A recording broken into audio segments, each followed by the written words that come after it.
வணக்கம்.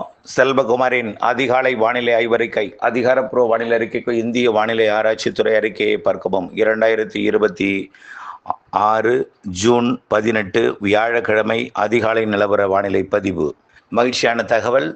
இதுவரைக்கும் குளிர்விக்க சாதகம் இல்லாமல் இருந்த, அதாவது உயரழுத்தம் இல்லாமல் இருந்த இந்திய தீபகற்பத்தில் தற்பொழுது வளிமண்டலத்தில் உயரழுத்தம் உருவாக தொடங்கி இருக்கிறது. தாழ்வு சுழற்சி மற்றும் குளிர்விக்கும் காற்று இல்லாமல் மழைப்பொழிவு என்பது கிடைக்காது. இதுவரைக்கும் கடலில் இருந்து அதிகப்படியான வெப்ப நீராவி மட்டும் தரையேறியது. அதற்கு சமமான குளிர்விக்கும் காற்று அல்லது மரங்கள் அல்லது உயரழுத்தம் கிடைக்காத காரணத்தினாலே தற்பொழுது வரைக்கும் மழைப்பொழிவு சற்று சவாலாக இருந்தது. தற்பொழுது மகாராஷ்டிரா, மத்திய பிரதேசம், அதற்கு தெற்கே உள்ள தெலுங்கானா, கர்நாடகா பகுதியில் உயரழுத்தம் உருவாகியிருக்கு. மேலடுக்கில் உயரழுத்தம் உருவாகி இருந்தாலும் கீழடுக்கில் காற்று சுழற்சியும் இருக்குது. ஆக வெப்பத்தால் காற்று லேசாகி மேலெழும் பொழுது மேலடுக்கிலே இருக்கக்கூடிய அந்த உயரழுத்தம் குளிர்வித்து மழைப்பொழிவை ஏற்படுத்துவதற்கு சாதக அமைப்பை தற்பொழுது ஏற்படுத்த தொடங்கி இருக்கிறது. இதன் அடிப்படையில் இன்றைக்கு, அதாவது நேற்றைக்கு பார்த்தீங்கன்னா எல்லா மாவட்டங்கள்லேயும் மழை இருந்துச்சு. ஆனால் மாவட்டத்திற்கு ஒரு இடம் 2 இடம் தான் வலுத்த மழை இருந்துச்சு. அதுவும் 3-4 சென்டிமீட்டர், ஒரு இடத்துல 12 சென்டிமீட்டர் மழை பொழிந்திருக்கு. திருவண்ணாமலை மாவட்டம் சாத்தனூர் அணைக்கட்டுக்கு வடக்கு புறம் 12 சென்டிமீட்டர் ஒரு இடத்துல மழை பொழிந்திருக்கு. மீதமெல்லாம் 2, 3, 4, 5, 6, 7ன்னு ஆங்காங்கே மழைப்பொழிவை கொடுத்திருக்கிறது. சில இடங்களிலே நள்ளிரவும், சில இடங்களிலே அதிகாலையும். இன்றைக்கு அதிகாலை டெல்டாவின் தெற்கு பகுதி, அலையாத்தி காட்டு பகுதி மற்றும் பாக் ஜலசந்தி பகுதிகளில் இடிமழை பொழிவு கொடுத்தது. அது அலையாத்தி காட்டு பகுதிகளுக்கு மட்டும் முத்துப்பேட்டைக்கு தெற்கே மழைப்பொழிவு கொடுத்து ஓய்ந்தாலும் தற்பொழுது சென்னை உள்ளிட்ட வடகடலோர மாவட்டங்கள் மற்றும் வட உள் மாவட்டங்கள், கர்நாடகா, ஆந்திர எல்லையோர மாவட்டங்களில் தற்பொழுதும் மேகமூட்ட வானிலையும் ஆங்காங்கே தூறல், நனைக்கும் மழைப்பொழிவுகள் தொடர்ந்து கொண்டிருக்கு. இந்த வானிலை அமைப்பு வரக்கூடிய நாட்களிலே நீடிக்கும். அது தென்மேற்கு பருவமழையாக அடுத்தது தீவிரமடையும். தற்பொழுது தென்மேற்கு பருவ காற்று கேரளா வழியாக நுழையாமல் சற்று கர்நாடகா மற்றும் மகாராஷ்டிரா வழியாக நுழைந்து கொண்டிருக்கு. அது இல்லாமல் அதிகப்படியான நீராவி வருகிறது. அதை குளிர்விக்க போதுமான குளிர்விக்கும் அமைப்பு, அதாவது உயரழுத்தம் இல்லாமல் இருந்துச்சு. இனிமேல் இந்த மாதம் 20ஆம் தேதியிலிருந்து 18ஆம் தேதியே சொல்லியிருக்கோம். நேற்றைக்கு சாரல் வந்துச்சு, இன்றைக்கும் சாரல் தொடங்கி தான் இருக்குது. கன்னியாகுமரி முதல் நீலகிரி வரைக்கும் மலைப்பகுதிகளில் சாரல் விழுந்துட்டு தான் இருக்குது.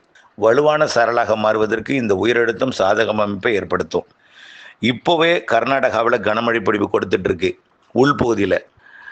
அதே போல் கர்நாடக எல்லையோர மாவட்டங்களில் ஆங்காங்கையும், ஆந்திர எல்லையோர மாவட்டங்கள் ஆங்காங்கையும், பெரும்பாலும் வடவுடு மாவட்ட பகுதிகளில் ஒரு சில இடங்கள்லையும், சென்னை உள்ளிட்ட காஞ்சிபுரம், செங்கல்பட்டு உள்ளிட்ட வடகோடி பகுதிகளிலையும் ஆங்காங்கே மழைப்பொழிவு தொடர்கிறது. இந்த அதிகாலை நேரத்தில் நேற்று நள்ளிரவுக்கு பிறகு இந்த அமைப்பு மாறி இருக்கிறது.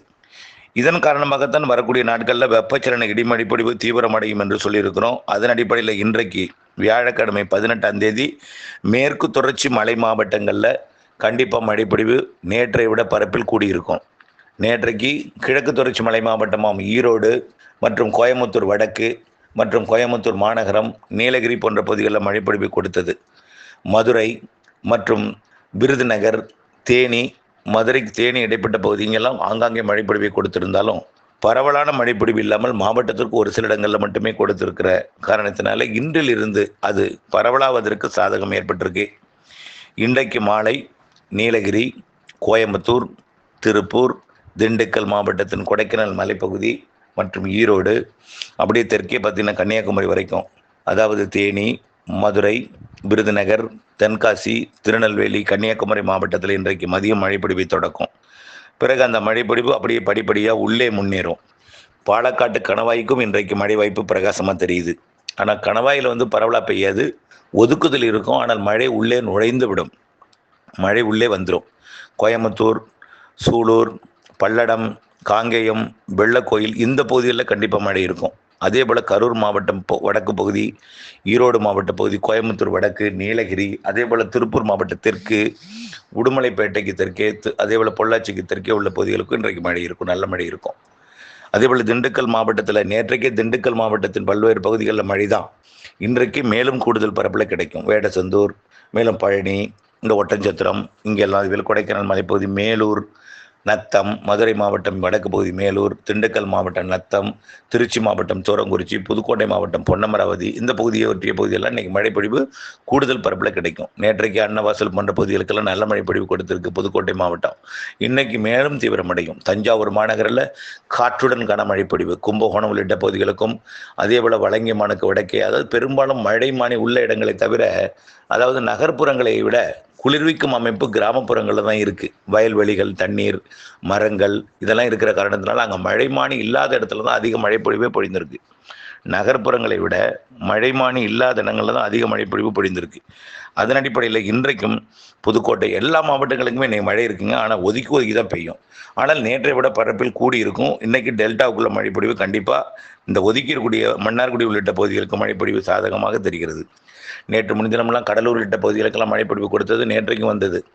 நேற்றைக்கு விட இன்னைக்கு கூடுதல் பரப்பில் இருக்கும். இன்றைக்கு மயிலாடுதுறை, திருவாரூர், தஞ்சாவூர், நாகப்பட்டினம், காரைக்கால் மற்றும் வடக்கே விழுப்புரம், புதுச்சேரி, கடலூர் மாவட்டத்தின் பகுதிகள் மற்றும் சென்னை, திருவள்ளூர், காஞ்சிபுரம், செங்கல்பட்டுக்கும் இன்றைக்கு மழைப்பொழிவு கிடைக்கும்.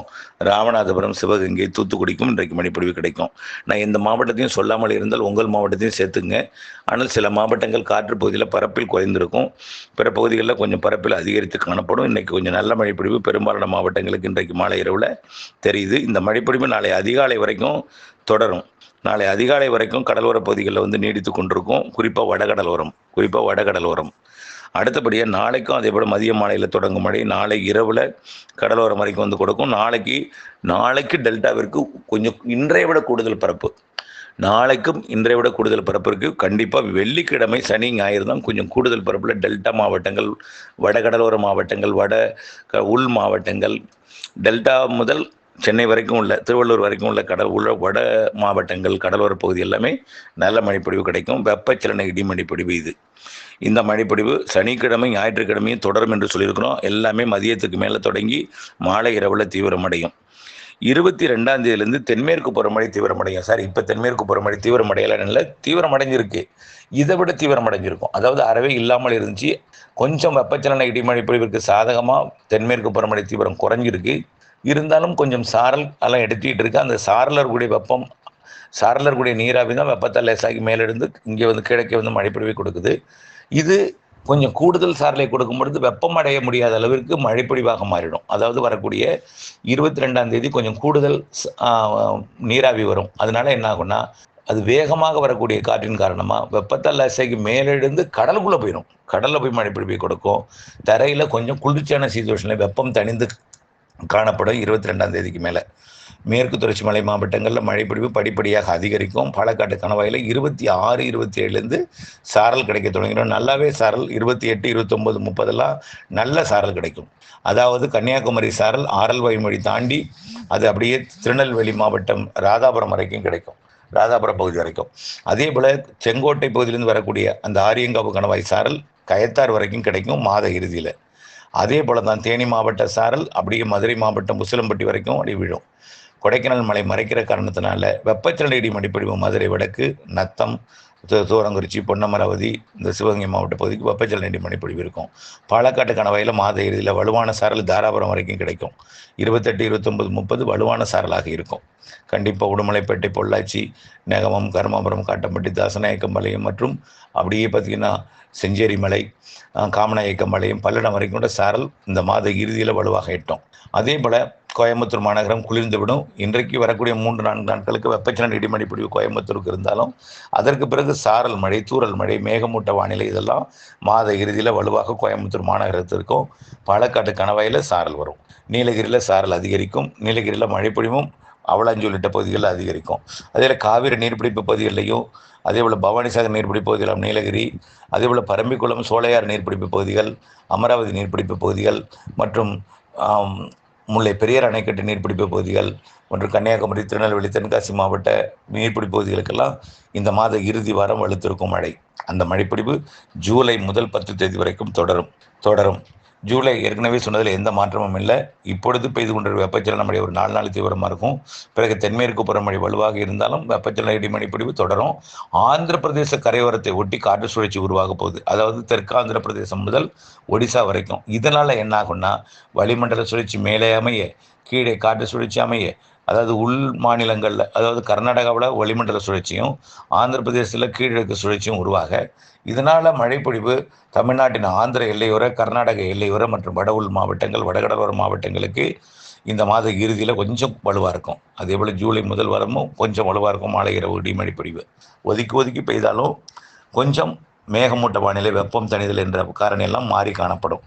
ஆகவே இந்த எல் நினோ என்கின்ற ஒரு வார்த்தையை வைத்து அச்சப்பட வேண்டாம். நிறைய பேர் வானிலை அறிக்கை கேட்குறோம் அப்படிங்கிறாங்க. ஆனால் நம்ம வார்த்தையை கேட்டாலும், சார் இந்த எல் நினோ எத்தனை வருஷம் இருக்கும் அப்படின்னு வேறு கேட்குறாங்க. ஏன்னா நிச்சயமாக மழையே பெய்யாதுன்னு அவங்க நம்பிடுறாங்க. பெரிய கவலையில் ஆழ்ந்திருக்கிறாங்க. அப்படி கிடையாது. பொறுத்திருந்து பாருங்கள். இந்த மாத இறுதியில் கொஞ்சம் நம்பிக்கை வரும். ஜூலை 15க்கு மேலே முழுமையாக நம்பிக்கை வரும். ஜூலை இறுதியில் நல்லாவே நம்பிக்கை வந்துடும். ஆகஸ்ட்டு ஃபுல்லாக உங்களுக்கு கவலை தீர்ந்துடும். ஆகஸ்ட் இறுதியெல்லாம் முழுமையாக தீர்ந்துடும். செப்டம்பர், அக்டோபர் கவலையே மறைந்துடும். எல்லினோங்கிறதெல்லாம் பேசுபொருளாகத்தான் இருந்ததை தவிர மழை நிறைய பெய்யுதுங்கிற ஒரு விவாத மேடை ஏற்படும். ஆனால் எல்லினோ இருந்துட்டு தான் இருக்கும். சூப்பர் எல்லினோவை இந்த மாதம், இந்த வருட டிசம்பர், அக்டோபர், நவம்பர், டிசம்பரில் இருந்தாலும் அது பருவமழை, வடகிழக்கு பருவமழையை வலுவாக கொடுப்ப இலங்கைக்கும் தமிழ்நாட்டுக்கும், புதுச்சேரி, காரைக்கால் மற்றும் கேரளா, கர்நாடகாவின் பகுதிகளுக்கும், ஆந்திர பிரதேச பகுதிகளுக்கும் அதிக மழைப்பொழிவை தருவதற்காக சாதகமான எல்லினோவை தான் இருக்கும். இந்திய பெருங்கடல் வெப்பம் அதிகமாக இருக்கிற காரணத்தினால. ஆகவே தயவுசெய்து குழப்பிக்க வேண்டாம். 2026 மழைப்பொழிவில் எந்த பிரச்சனையும் இல்லை. மழை தாமதம் தவிர பற்றாக்குறை இருக்காது. இப்போவே 33% அதிகமாக தான் பெஞ்சிருக்கு. தென்மேற்கு பருவமழை பெய்ய வேண்டிய இடத்துல பெய்யாமல் வேறு இடத்துல பெஞ்சிருக்கு, அவ்வளோதான். மாநில டோட்டல் பற்றி 33% கூடுதல் தான் பெஞ்சிருக்கு. அது ஏற்கனவே நம்ம சொல்லியிருக்கணும். நேற்று பெஞ்சது இன்றைக்கி பெய்ய போகிறதெல்லாம் சேர்த்திங்கன்னா இன்னும் கூடுதலாக தான் மாறும்.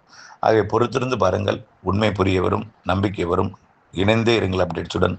நன்றி.